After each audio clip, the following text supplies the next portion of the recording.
Hello students, welcome to your Android user interface session number 15. In session 14, we had discussed about the constraint layout. Also, we had seen some of its capabilities in designing the UI, and the main advantage of using the constraint layout was that we don't have to use the nesting method. So today what we'll cover is something about scrolling. So how can we create a scrollable widget and how to add scroll on a page. Also we'll study something about what we learned about the ripple effect in one of our previous sessions, and we'll see how to manage something like a ripple effect in the phones that does not support it. For example, it was introduced during the Lollipop version. So phones that do not have the Lollipop version, the earlier phones, the application might crash if we use the applications which have such effects in them. So we'll see how to manage that so that the application can run smoothly on those phones as well. So in continuation with what I just said, let's start off with our first topic, which is touch feedback for pre-Lollipop versions. So Ripple Drawable is a mode to create bunch touch feedback acceptable in API 21 and above. So if you remember, while adding the Ripple Drawable, we had to create a version 21 folder and we had to keep our files in that folder, because the post Lollipop versions can access that version 21 folder, but the pre-Lollipop versions do not have any access to that version 21 folder. So that is why it does not find that effect in the normal folder, in the normal drawable folder, and that is why the application crashes. So that to create Ripple Drawable, we need to create a drawable version 21 folder. So this is the same thing that I just explained. So after doing so, if you will set this drawable as a background of any view, then that view will show the ripple effect on the interaction. But this is for API 21 and greater than 21, because Drawable 21 is only accessible for the devices having Lollipop 5.0 or greater. So at this time you might be thinking that why are we talking about only the ripple effect here? The reason being that was one of the major effects that was introduced in the post Lollipop versions, and also that we need to that is one of the effects that uses the version 21 drawable version 21 folder. So that is why we are emphasizing on the ripple effect here. So continuing, in this situation the background drawable is not found or accessible for the devices with pre-Lollipop OS. So this basically means that this drawable folder or the location, the version 21 location, is not accessible for the devices which have pre-Lollipop operating system. So to resolve this problem, we have to create an XML drawable in drawable folder with the same name as Ripple Drawable, but with root element selector to obtain touch feedback. So what it basically means is that we cannot create the same ripple effect in the pre-Lollipop versions, but what we can do is something similar. So this is an example that that will explain how. So let's suppose this is a button, and once we click on it, once the state changes from unpressed to pressed, then we access the other button drawable which is shown here, and we replace that in the pressed version or the clicked version.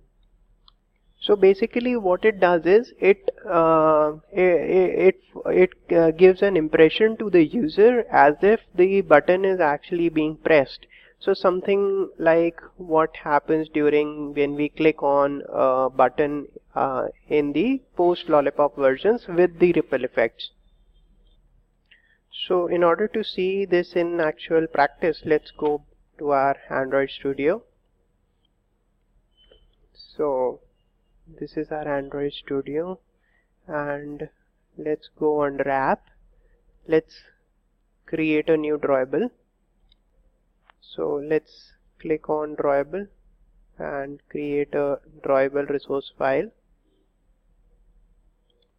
So let's give this name as touch2_2 and create this. So this is the drawable that we've created. So in this, by default you have the selector as the root element. So there are some properties that you can set inside this selector element. So before we add the elements inside this selector, what we need to do is we need to create a drawable which we'll pass in this selector.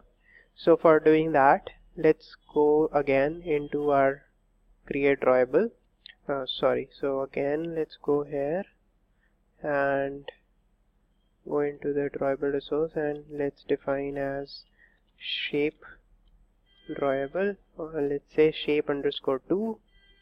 OK, and change the name here from selector to shape. So this becomes your shape element, and here we need to add a shape. So for that, so use shape.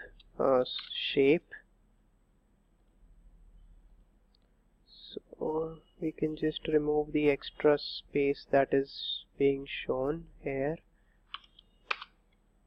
in shape.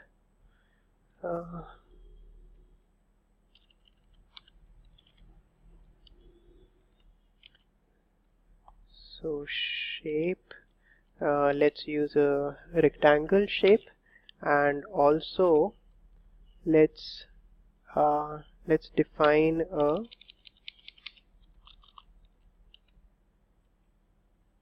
let's define some gradient inside it as solid, and let's give it a color. Let's give it a static color, which can be let's say B4 and B4. So this is your static color.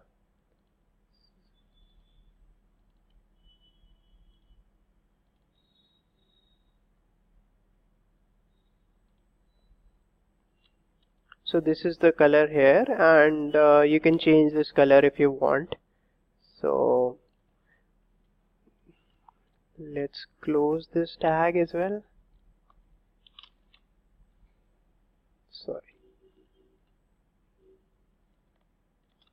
Close this, and this is our ending tag. So if you want to give it some corners, you can provide it with corners. Let's suppose corners can be 8 dp corners.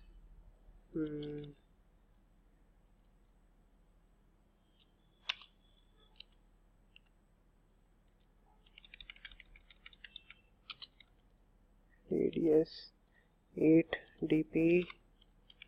We can remove this.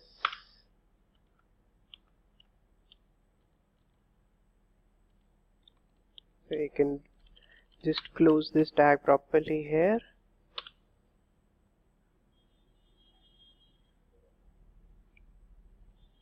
So now, having defined our shape_2 in our drawable, let's go back to our touch_2. So here what we need to do is we need to set an item, which is the tag that can be used for passing the state. The state is the select state. So state underscore pressed, that is our state, and we need to select it as true. So this would mean that if the state is selected, if the state is pressed, if the button is clicked, then the drawable that needs to be accessed is shape 2. So whatever the drawable shape 2 is, that will be passed, or that will be shown when we click on the button. And we close this. So this is a drawable for the pressed state. So for a non-pressed state, let's create another drawable. In the drawable resource file, let's keep it as non underscore pressed, non-pressed, and this is our non-pressed file. And similarly, what we did with shape, we'll do it here with non-shape. Or what we can do is we can just copy this and use this here, paste it here, but we can give it a different color. So let's just change the color here. Let's keep it as red, and this is our normal non-pressed state color, and this is our pressed state color. So let's just change this also to something reddish. Let's keep it something like a light red color. So these are the two colors defined in the two states. So let's just pass this item in our touch underscore 2 file. So for this we need to pass item, and state is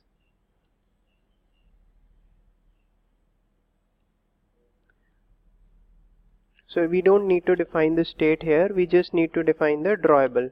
So the drawable will be non-pressed. So this is our drawable non-pressed, which needs to be passed, and close this tab. So whatever we have done here is for the non-lollipop versions. So if you have to do this for a lollipop version, so what you need to do is use the same elements here for non-pressed and pressed, and then you can pass it in the touch2xml file under the ripple tag. But what you need to do is create a drawable v21 folder, and under it you need to create these files as the ripple, keeping the ripple as the root element. So this was a pending topic from our 13th session, so we have covered it here. So this is how you can add the add a effect similar to the effect ripple effect in the non lollipop versions as well. So this is how you can do this. So this covers our small topic that we had to cover in session 13. So moving forward, let's go to our next session. The next slide, which is ScrollView. So what is ScrollView? Basically, it is a view group that has the capability of scroll when the content exceeds the screen size or content area of the scroll view. So basically what it means is that there is a limited screen area. So if we have the content more than the screen area, or the content expands the screen area, then we need the scroll view to accommodate that expanded content. The scroll view, the scroll will be enabled automatically when the content exceeds the content area of the scroll view. So the scroll will become automatically enabled if the content exceeds the content area. So it is useful as root element in the long forms like registration. Scroll view can contain only one direct child view, and scroll view is used in case of fixed number of UI elements. So if you read the second point closely, scroll view can contain only one direct child view. So this is one of the limitations of scroll view, that only one child view can be accommodated in the scroll view. For if we take an example of a linear view, or we take an example of constraint or a constraint view, linear layout, or relative layout, we can add multiple child views inside them. So there is no fixed limit, but inside a scroll view only one direct child view is allowed. So to see how this scroll view actually works, let's go back to our Android Studio. So here we click on new layout resource file. We can add a file name here as a scroll underscore example. So for the root element we can use a scroll view as the root element, and once you click OK, this will create a scroll view. So now this has created a scroll view. What we can do is we can just remove all the extra tabs here, and this is our scroll view, and if we go into text we can see the scroll view layout here. So to add or see scroll view into effect, what we can do is we can add a text view inside a scroll view. Text view. So width can be kept as match parent and height can be kept as wrap content, so that the height keeps on increasing as we increase the text. And to add the content here, we can use the text property, and just to add the content, let's just type in scroll view Android and take the example of scroll view from the Android's website, and just copy this content so that we have enough content to paste. So now we paste this content in our scroll view, and if you see on the screen here, you'll find that the content is inside the scroll. So we can run our simulator here to see this actually being in place. So we'll have to check in the activity main Java file that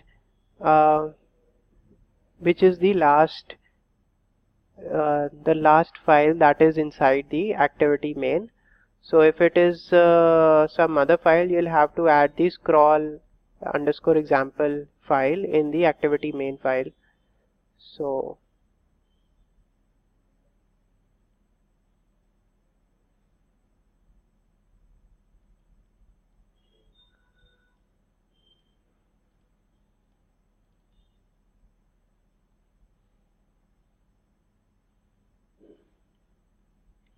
if we check our text in our simulator here, we can see that the scroll view is not active currently.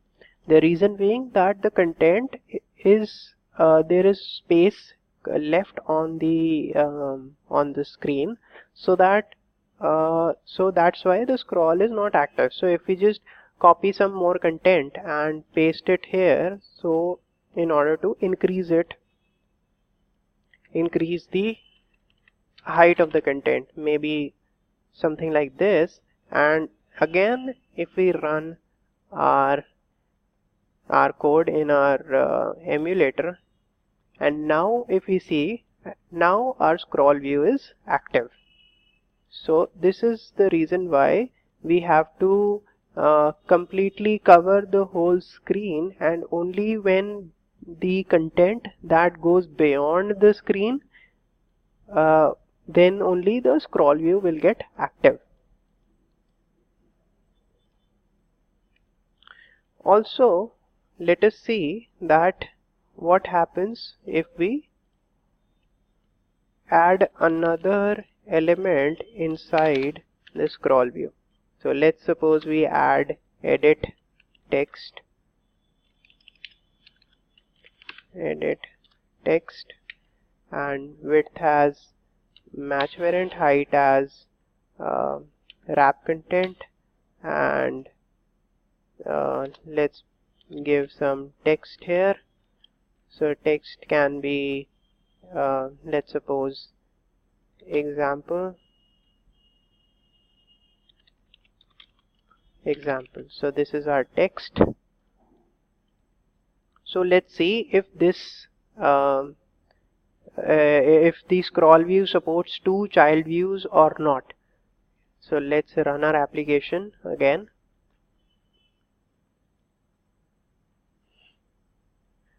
So now, because of the two child views inside the scroll view, the application has stopped. So basically the application has crashed. So that is the reason why it has crashed, is we are using two child views inside one scroll view. So this is one of the limitations or properties that that we need to keep in mind while using the scroll view, that we cannot have two child views inside one scroll view. So in order to decipher or see where the crash has occurred, we can actually see it in our error screen here. So we can use the Android monitor here in order to see where the crash has occurred. So if you look at the red example here, the red text here, that is all the error text. The white text is the code that is okay. So now what we need to see here is we can increase the screen size to see the content more. So here we have to first see in the fatal exception error what class is being called. So we need to see the class name. So this is our class name. The main activity.java is our class name. And if you see here, there is a cause also written. So caused by Android view inflation exception. So it's the error is coming when the view is being inflated by the emulator or the code. So at that time there is an exception, which is binary XML file line 31. Scroll view can host only one direct child. So this is the error why the application has crashed. So if you see this, scroll view can host only one direct child, and this is an illegal state exception, which is scroll view can host only one direct child.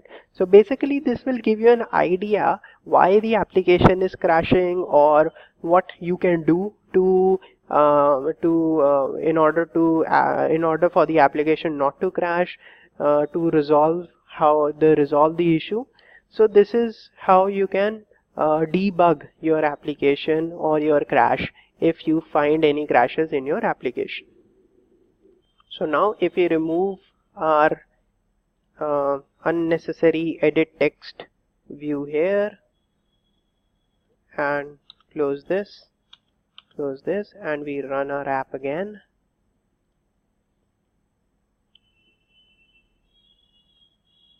so now our application runs perfectly. So this is how you could see the errors and about the scroll view, and how to debug your application. So let's see something more about what elements can be added inside the scroll view. So in a case where you want different views, then what you can do is add a view layout inside the scroll view and add those elements to that. So for example, let us see here, or we can use a linear layout view inside a scroll view, linear layout inside a scroll view, and keep the width as match parent, height as wrap content, and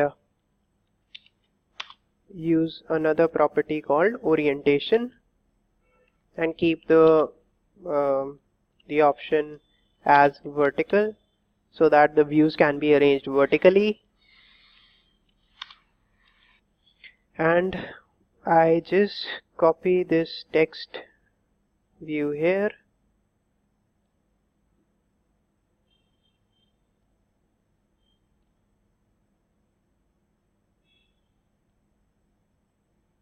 this complete text view here,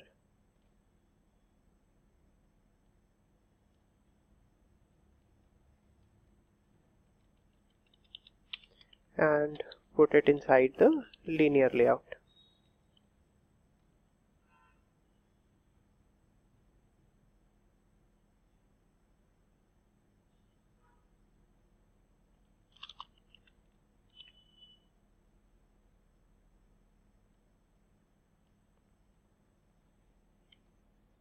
So let me add some more text here. Let me just increase the screen size so that, because the text is a lot in this current view, so that is why it can be a little confusing. So let me just add some more views here inside it. Let's add some edit text, and the width can be match parent, height can be wrap content, and text can be example, and let's add another view here. Let's suppose an image view, and height can be match parent, and the width can be, let's suppose, 300 dp, and let's select a source. Source can be a drawable folder,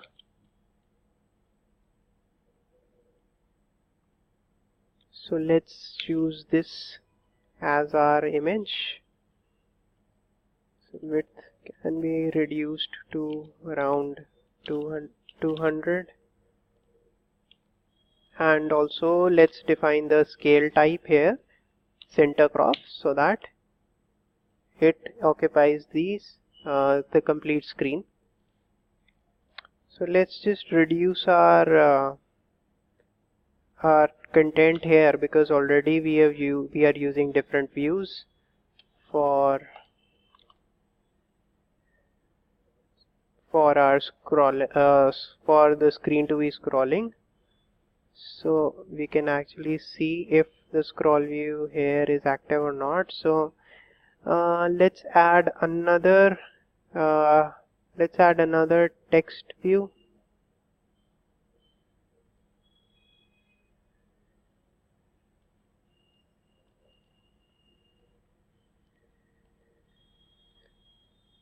So I think this will be enough. Let's do not need to add another text view. So now let's run this on our emulator and see what is the output like. So after running this on our emulator, we'll have to see the reason why there is not running it on the emulator is the image view. So here the image view that we have taken is of a large size, but whereas the scroll view cannot support or is not recommended to support heavy data. For example, images can be heavy. So the scroll view, if it does not support that amount of data, then it will show an image a screen something like this. So we need to keep in mind that whatever we are passing in scroll view needs to be light. The heavy data needs to be avoided inside scroll view. So to check the image size, what we can do is see this drawable folder and check out this image size. So let's go into the drawable folder here, and this is our image. So if we click on it, So we see that the image is of 3000 by 2000. So this is a very heavy image to be passed inside a scroll view. So that is why it is not showing, the screen is showing white in our emulator. So to overcome this, so for that what we can do is we can change our image, and let's change our image and pick a different image from the map folder, and let's use the default launcher icon image, and now see if we are able to run our application or not.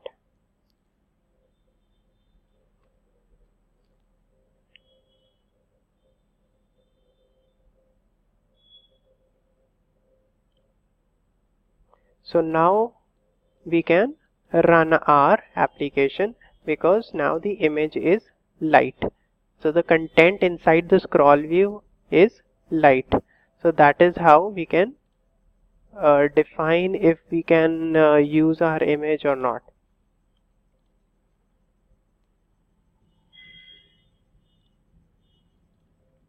So this is our basic scroll view elements kept inside scroll view. So in order to keep multiple elements inside one scroll view, we have to use another view, just like we have used here. Inside the linear view we have kept edit text, we have kept image, and we have kept the text view. So but this is all under one scroll view. So this is how you can pass different elements inside a scroll view. And but if you try to pass these elements directly inside a scroll view, that will give an error. So this is how you can pass multiple elements inside one scroll view. So there is another view which is similar to the scroll view that we have studied here, which is the list view. So in order to learn something more about list view, let's go back to our slide. So a list view is also a scrollable widget like a scroll view, but it is useful in dynamic data injection. Like it is useful when you don't know the number of items to be inflated. For example, if you are fetching the news feed from the server, then you do not know how many news feeds are there. So to inflate such type of data at runtime, list view is a good option.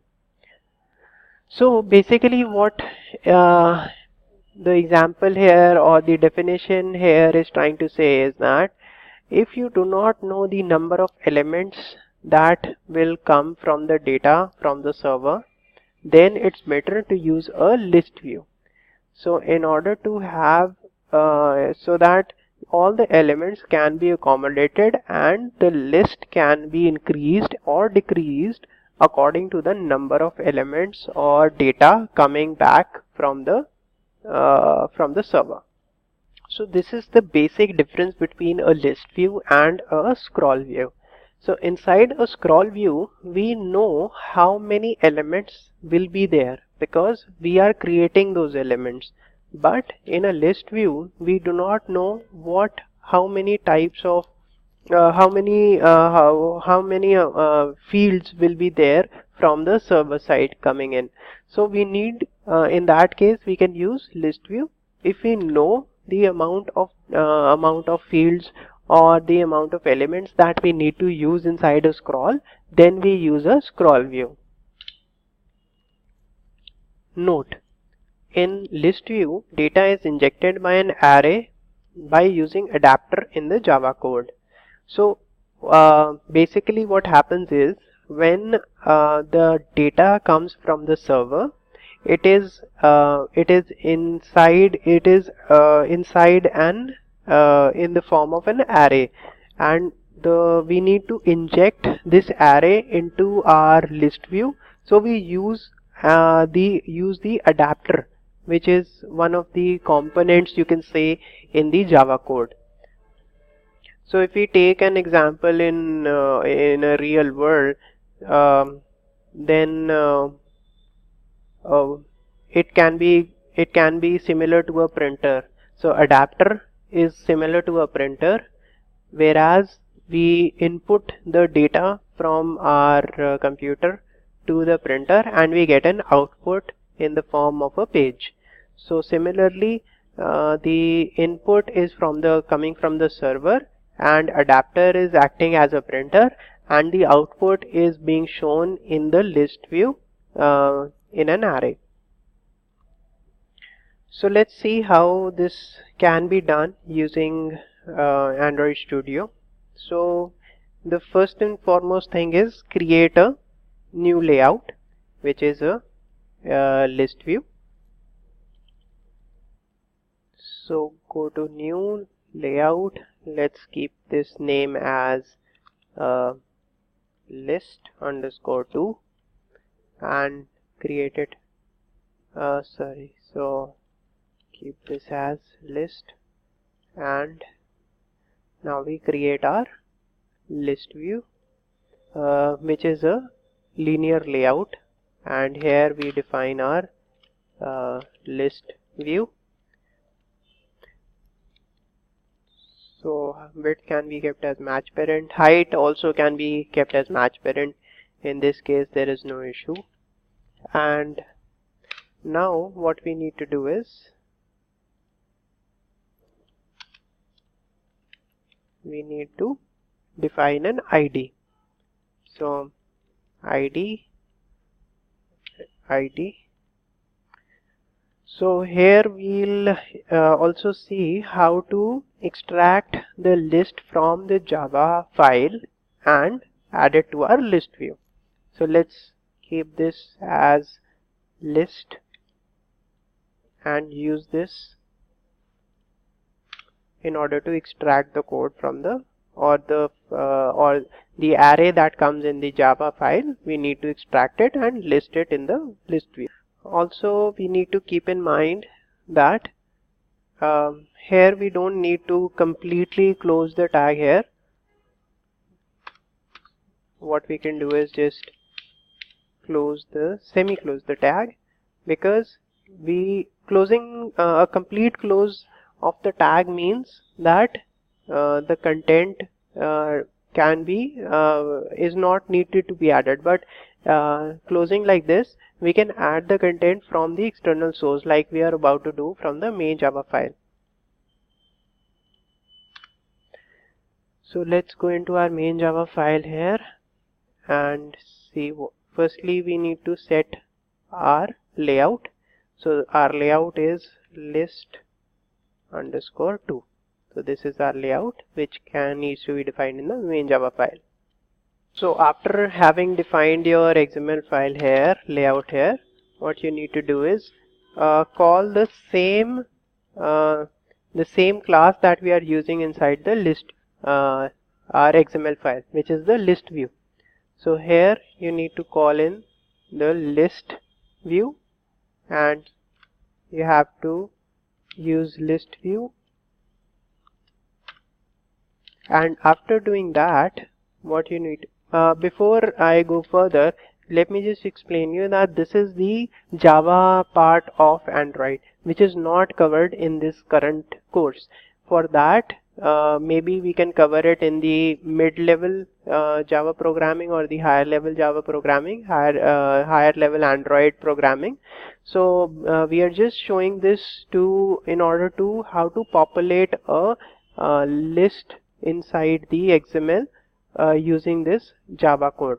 So that is the only function that we are about to perform in this case. So here I'll just tell you that we just need to define the list view here that we have used outside our main override class. So list view, and inside list view we need to use a function called find view by ID. So inside ID we need to use the R. So once we use R, inside R what we need to do is we need to put a dot after R. So it will access the R folder. R stands for resource, so it will select the resource folder, and with inside the R folder, resource folder, we need to set the ID, and inside the ID folder we need to select the list.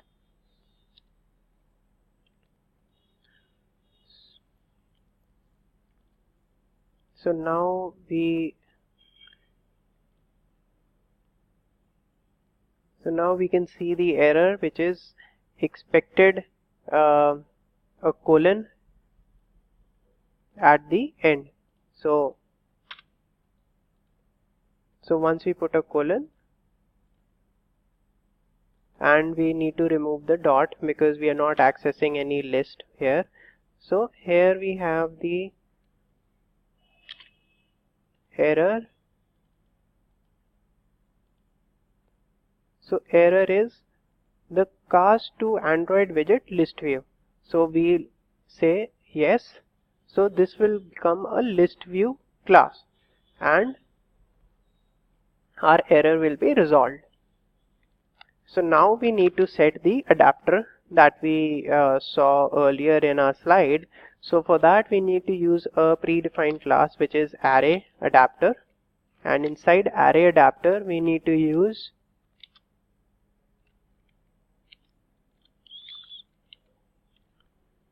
so this will be a string, and the object of this array will be array adapter equal to new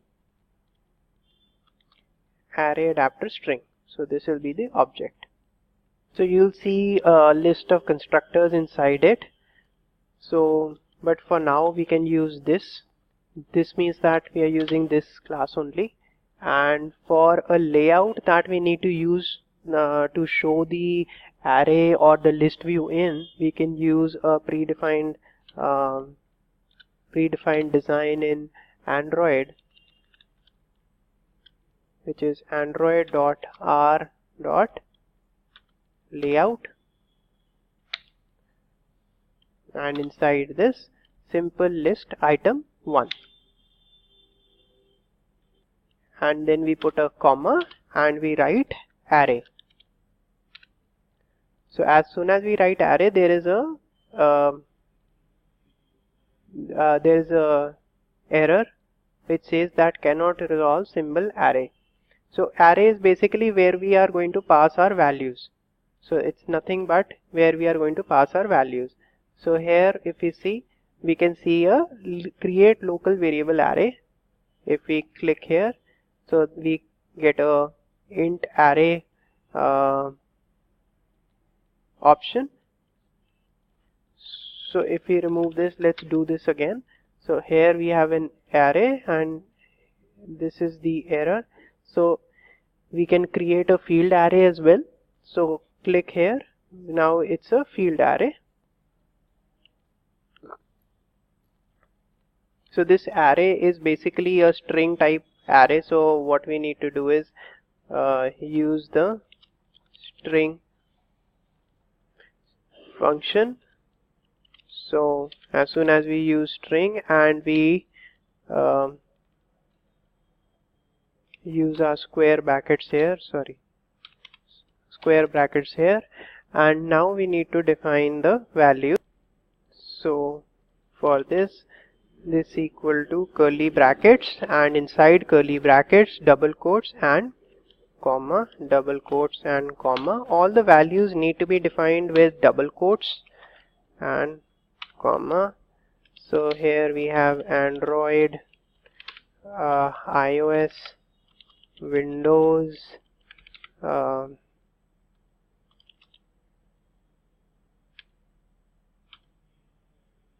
Linux, and Ubuntu.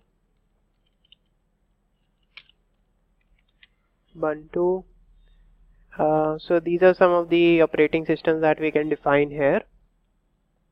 So basically this is the values that will be coming in from the server, and this is our adapter that will take these values and pass it pass it through the adapter and show it in the list view in the front end. So to do that, what we need is define list view here and dot set adapter, and inside that we need to use the array adapter that we have defined here. So as this is a scrollable view, so we can add more to the view so that we can see the scroll. So if we run this application here, we can see the scroll and we can see the values inside the list view that we have used inside the array, that we have defined inside the array. So basically this is how you can use the list view. So for using the list view, you need to have a little bit of knowledge of Java as well. That we have, what we need to do is basically define an array, define the values inside an array, and then define the adapter which will convert this array into, which will pass these values inside this array and show it inside the list view here. So this is all about using list view, how we can use list view and using arrays inside a list view, and what is the difference between list view and a scroll view. So, and when to use a list view is basically when we do not know the number of items or the number of values that are going to come from the server. So in that case we use a list view. And if we are designing a form in which we know the number of fields that we are going to use, then we can use a normal scroll view. So that's all for today. These are all the topics that we were supposed to cover in today's session. So if you have any issues or if you have any doubts, please write in to us and we'll respond as soon as possible. Also there is attached some exercise files and you can see some work material as well. So you can go through that in order to understand this better, the concept of a scroll view and a list view. So that's all for now. Let's meet in the next session. So thank you for now.